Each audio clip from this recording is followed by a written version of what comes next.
Jinsi ya kumjua mwanamke mwema kwako, makala kamili. Katika safari ya maisha ya mwanadamu, mojawapo ya baraka kubwa anazoweza kupewa ni kukutana na mwanamke mwema. Mwanamke anayekuletea amani moyoni, anayeinua hadhi yako na kukupa sababu ya kutabasamu hata unapopitia changamoto.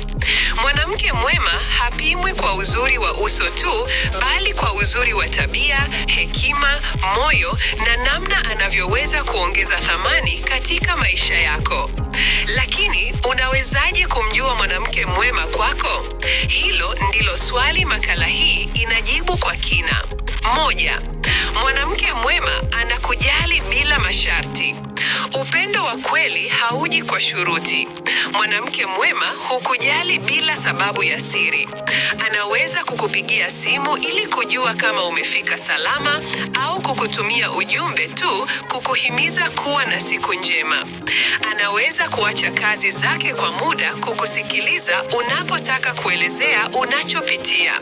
Katika macho yake, wewe si mzigo, wewe ni mtu muhimu. Upendo wa aina hii hauwezi kufichika. Unauona kwenye vitendo vyake vidogo vya kila siku. B. Anajua kuonyesha heshima kwa maneno na matendo. Hata katika mabishano, mwanamke mwema hatumii maneno makali kukudhalilisha. Anajua thamani ya heshima katika uhusiano.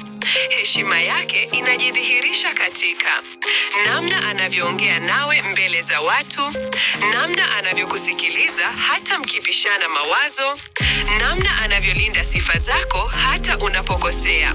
Heshima kwake ni msingi wa utulivu wa mapenzi. 3. Ana uaminifu usioyumba. Uaminifu ni jiwe kuu la mahusiano. Mwanamke mwema ni mwaminifu hata usipokuwepo.